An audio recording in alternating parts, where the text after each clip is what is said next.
Di Amerika bagian Midwest tahun 1960, lahirlah seorang bayi laki-laki yang menurut tetangganya tidak pernah rewel, tidak pernah menangis berlebihan, dan selalu tampak tenang. Nama bayi itu adalah Jeffrey Lionel Dahmer. Namun ketenangan itu bukan tanda bahwa hidupnya akan damai. Justru di balik sikap pendiam itu ada ruang kosong yang perlahan membesar. Ruang yang kelak menelan 17 nyawa dan mengguncang Amerika selama bertahun-tahun. Jeff tumbuh dalam keluarga yang dari luar tampak biasa saja. Ayahnya Lionel Dahmer, seorang analis kimia. Ibunya Joyce bergulat dengan kecemasan berat, ketergantungan obat, dan tekanan mental yang membuat rumah itu jarang sekali benar-benar hangat. Pertengkaran menjadi makanan sehari-hari, tidak ada pelukan, tidak ada momen keluarga yang utuh. Jeff kecil duduk di sudut rumah seperti hantu kecil yang belajar bahwa diam adalah cara paling aman untuk bertahan. Di sekolah, Jeff bukan anak populer. Dia tidak jahat, tidak nakal, justru terlalu pendiam, terlalu tidak terlihat. Guru-guru menganggapnya baik, sopan, tapi kosong. Seolah dia hanya hadir secara fisik, sementara pikirannya melayang ke tempat lain yang tidak pernah bisa ditebak. Ketika anak-anak lain bermain bola atau mengoleksi kartu baseball, Jeff punya hobi yang membuat banyak orang geleng-geleng kepala. Tapi waktu itu tidak ada yang benar-benar menganggapnya bahaya. Jeff mengumpulkan bangkai hewan, burung mati, tupai yang tertabrak mobil, tulang hewan yang ia temukan di hutan, semuanya dibawa pulang. Bukan untuk dikubur, bukan untuk dirawat, melainkan untuk dibedah. Ia melihat isi tubuh makhluk hidup dengan rasa penasaran yang tidak wajar. Ayahnya seorang ilmuwan, justru menganggap itu minat sains. Ia bahkan membantu Jeff mempelajari cara membersihkan tulang agar tetap utuh. Tidak ada yang menyadari bahwa ini bukan hobi. Ini adalah tanda pertama bahwa sesuatu di dalam diri Jeff melenceng dari jalur manusia pada umumnya. Masuk remaja, Jeff mulai minum, bukan sekedar coba-coba. Dia minum selama jam sekolah, menyembunyikan vodka di dalam kaleng soda. Teman-temannya melihat Jeff sebagai badut kelas yang suka membuat tingkah aneh untuk perhatian. Mereka tidak tahu bahwa itu cuma kamuflase, cara Jeff menutup suara-suara di kepalanya sendiri. Di usia inilah obsesi gelapnya mulai muncul, fantasi seksual yang tidak wajar, keinginan untuk memiliki seseorang bukan sebagai pasangan tapi sebagai objek yang tidak bisa menolak. Jeff ingin seseorang yang tidak bisa pergi, tidak bisa menolak, dan tidak bisa menantang. Fantasi itu hanya ada di kepala untuk sementara. Tidak ada yang menyangka bahwa remaja kurus, pendiam, dan selalu menunduk ini sedang membawa bibit ketegangan mematikan yang kelak berubah menjadi sejarah kelam Amerika. Di tahap ini semuanya baru awal. Rumah yang retak, kesepian yang menumpuk, obsesi yang belum meledak, dan seorang pemuda yang makin lama makin nyaman tenggelam di dalam dirinya sendiri. Sampai akhirnya pada tahun 1978, kosong itu berubah menjadi gelap, dan gelap itu menuntut Jeff mengambil nyawa pertamanya.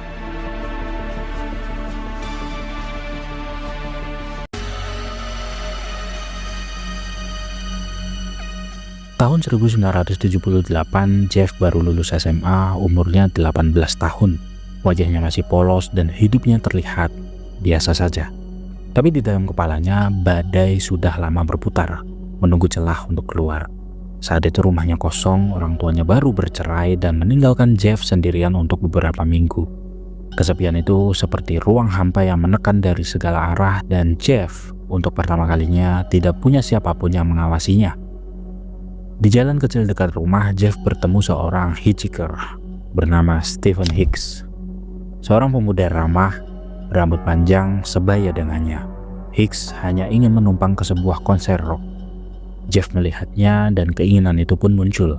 Bukan keinginan membunuh, tapi keinginan untuk punya seseorang yang tidak akan pergi. Jeff mengajak Stephen ke rumah dengan alasan minum bir dan ngobrol.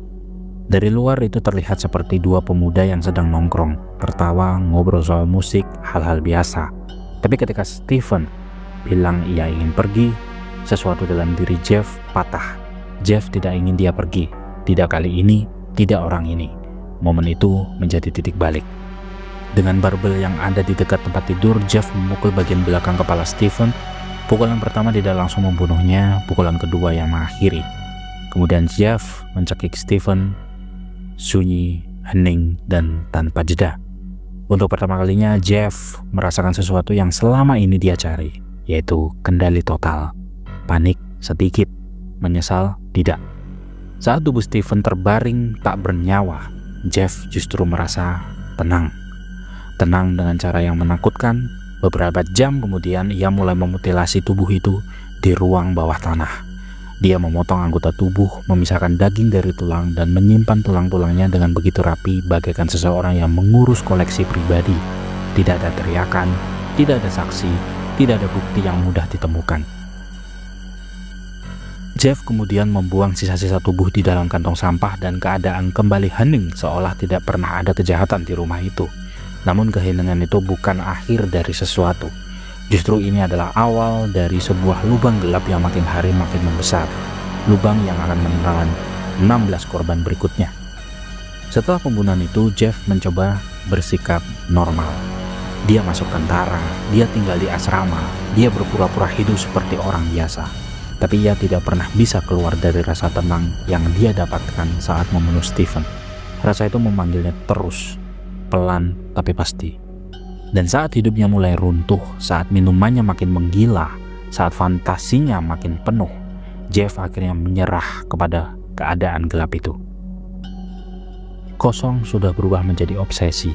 Obsesinya berubah menjadi kebiasaan, dan kebiasaan itu sebentar lagi akan menjadikan apartemen kecil di Milwaukee sebagai salah satu tempat paling mengerikan dalam sejarah kriminal Amerika.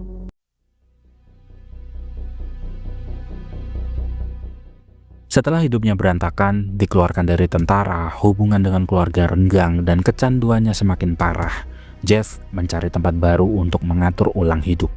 Tahun 1990, dia menemukan sebuah unit kecil bernomor 213 di kompleks Oxford Apartments, Milwaukee. Dari luar, apartemen 213 tidak mencolok, hanya ruangan sederhana dengan pintu kusam dan lorong sempit yang selalu berbau lembab. Tapi begitu Jeff masuk dan menutup pintu, dunia di dalam ruangan itu bukan lagi dunia manusia. Apartemen kecil itu pelan-pelan berubah menjadi laboratorium kelam, tempat Jeff berusaha menciptakan sesuatu yang tidak mungkin dilakukan oleh manusia normal, membuat seseorang hidup tapi tanpa kesadaran. Obsesi ini muncul dari ketakutannya ditinggalkan. Jeff tidak ingin korban kabur, tidak ingin korban menolak. Dia ingin patung hidup, seorang manusia yang bergerak, bernapas, tapi sepenuhnya adalah miliknya. Maka dimulailah ritual yang akan membuat apartemen 213 menjadi legenda horor. Jeff mengundang korban, biasanya pria muda, dengan iming-iming uang atau foto atau sekedar minum bersama. Di dalam apartemen, lampu remang, bau aneh dari kulkas, dan suara kipas kecil menjadi saksi tanpa suara. Ia menyajikan minuman yang telah dicampur obat tidur. Saat korban tidak sadar, eksperimen pun dimulai. Jeff mengebor tengkorak korban dengan bor kecil secara perlahan, hening, sedikit demi sedikit, hingga lubang terbentuk. Lalu ia menuangkan sebuah cairan, kadang air panas, kadang asam hidroklorik, kadang kombinasi keduanya. Tujuannya satu, membuat otak korban mati tanpa mematikan tubuhnya. Para penyelidik kelak menyebut ini adalah zombification item. Eksperimen menciptakan manusia yang hanya bisa patuh. Sebagian korban tewas seketika, sebagian lain sempat sadar dan berjalan sempoyongan di lorong apartemen dengan tengkorak yang masih meneteskan cairan kimia, meminta tolong kepada tetangga. Tapi Jeff selalu bisa memanipulasi polisi untuk mengembalikan orang bingung itu kepadanya. Satu korban yang paling dikenal adalah Konerak Sinta Sompun, remaja 14 tahun yang sempat melarikan diri dalam kondisi setengah telanjang dan sedang sekarat. Dua perempuan tetangga memanggil polisi, namun Jeff datang memberikan sikap yang tenang dan mengatakan bahwa Konerak adalah pacarnya yang sedang mabuk. Tanpa memeriksa lebih jauh, polisi mengembalikan anak itu ke Jeff, langsung menuju kematian. Di dalam apartemen, rasa nyaman Jeff semakin besar. Dia menyimpan kepala korban di lemari es, dia menyimpan organ-organ tubuh dalam wadah, dia memotret setiap proses mutilasi dengan kamera Polaroid. Dinding apartemen penuh noda, lantai sering menampung bekas cairan tak dikenal, dan bau busuk bercampur pemutih menjadi udara sehari-hari. Tetapi yang paling menakutkan bukanlah darah atau potongan tubuh. Yang paling mengerikan adalah ketenangan Jeff. Dia bekerja di toko coklat pada siang hari, tersenyum pada pelanggan, pulang lalu masuk kembali ke ritual gelapnya tanpa sedikit pun perubahan ekspresi. Apartemen 213 bukan hanya tempat Jeff melakukan kejahatan, itu adalah tempat dia merasa hidup. tempat dia merasa memiliki kendali yang tidak pernah ia dapatkan di dunia nyata. Dan setiap malam, di balik pintu kusam itu, Jeff menyempurnakan caranya, menciptakan ruang yang bagi dirinya adalah rumah, tapi bagi dunia adalah neraka mini yang memakan 12 nyawa di dalamnya. Semua ini berlangsung hingga satu korban terakhir berhasil kabur, dan apa yang ditemukan polisi di dalam apartemen 213 kelak mengguncang dunia.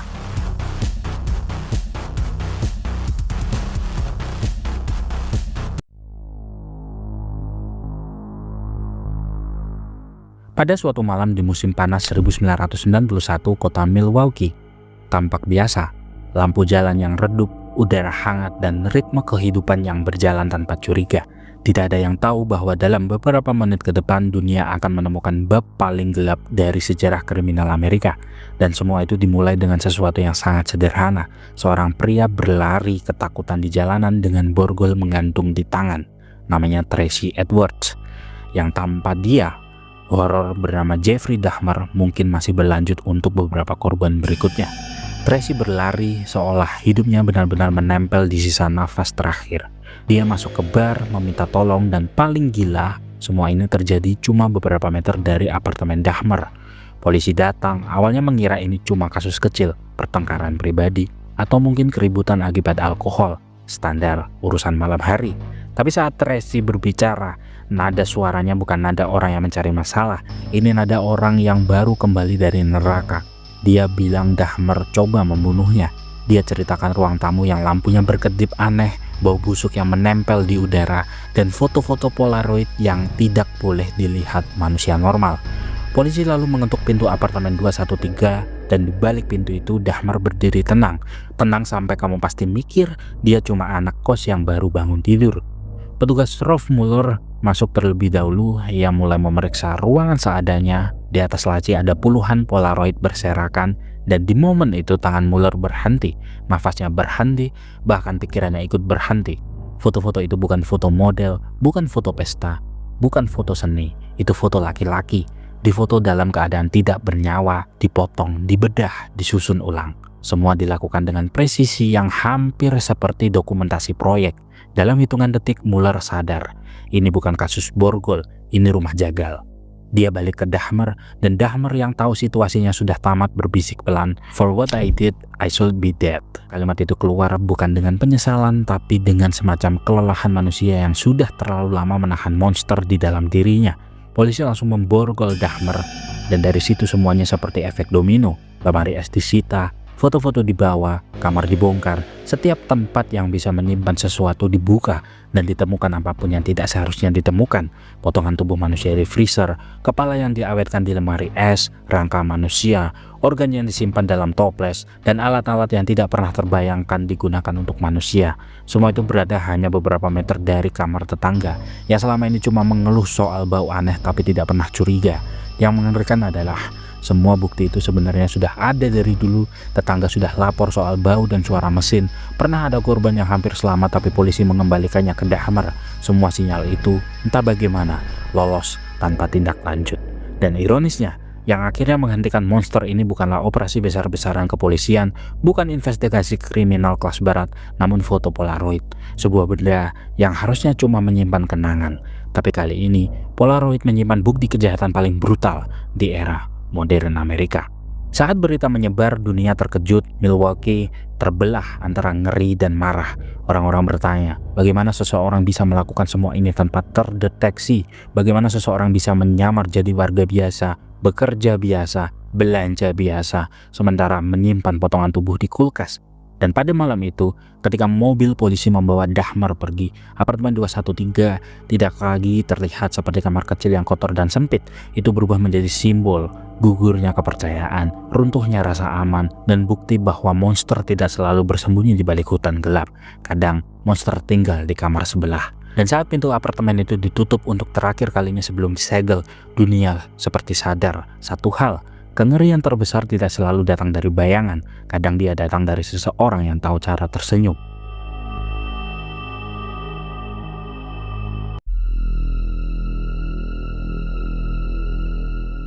Jika ada yang mengira penangkapan Jeffrey Dahmer adalah akhir dari segalanya, mereka salah besar. Justru inilah babak yang menelanjangi sisi terdalam dari kengerian itu. Lebih dingin, lebih sunyi, dan lebih mematikan. Karena ruang pengadilan tidak ada lagi tembok apartemen yang menutupi rahasianya. Tidak ada lagi malam yang menyembunyikan langkahnya.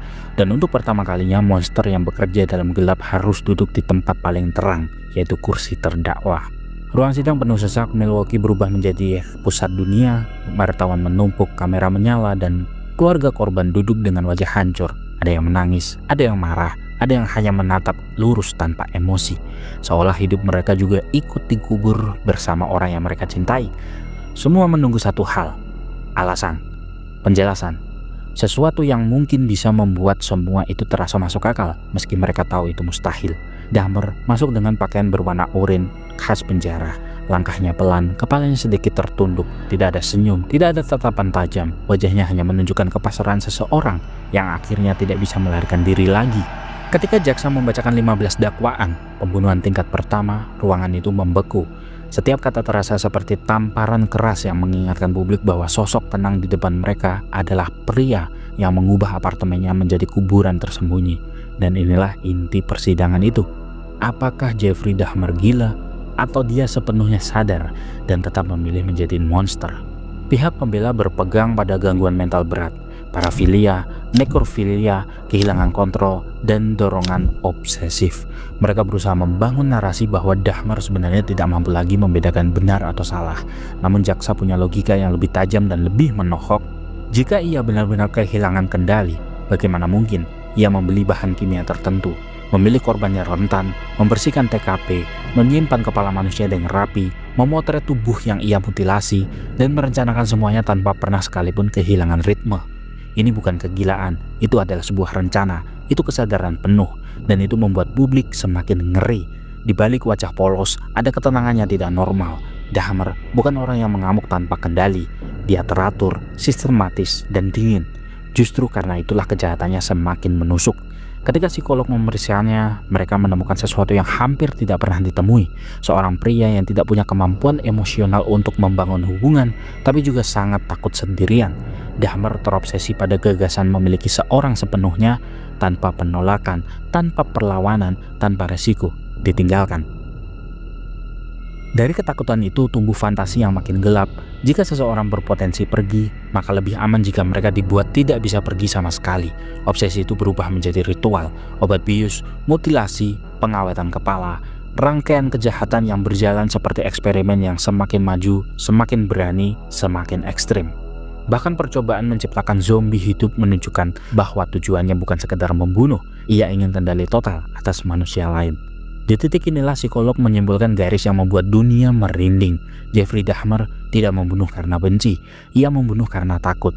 Takut ditinggalkan, takut sendirian, dan takut kehilangan. Tapi ketakutan seseorang tidak pernah bisa dijadikan pembenaran untuk memotong nyawa orang lain. Dan juri tidak butuh waktu lama untuk mencari kesimpulan tersebut. Ketika hakim mengetuk palu, Dahmer berdiri tanpa ekspresi. Vonisnya tidak main-main, 957 tahun penjara. Tidak ada peluang keluar, tidak ada celah negosiasi. Satu persatu keluarga korban maju memberikan pernyataan. Ada yang menangis histeris, ada yang berteriak, ada yang ingin memukul Dahmer tepat di depan hakim, dan Dahmer hanya menunduk, sesekali mengangguk, lalu mengucapkan kata yang bagi mereka tidak lagi punya nilai apapun. Saya minta maaf. Bagaimana mungkin satu kata menembus kehancuran sebesar itu? Setelah persidangan selesai, dia ditempatkan di penjara tingkat maksimum dengan pengawasan tinggi.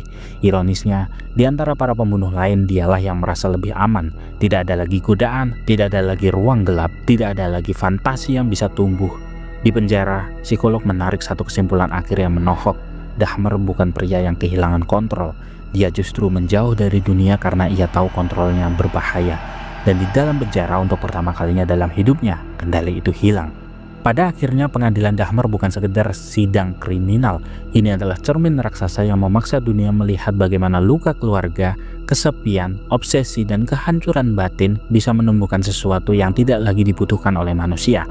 Sesuatu yang berjalan di dunia dengan wajah biasa, tapi membawa kegelapan yang hanya bisa dipahami oleh orang-orang yang pernah melihat neraka dari dekat.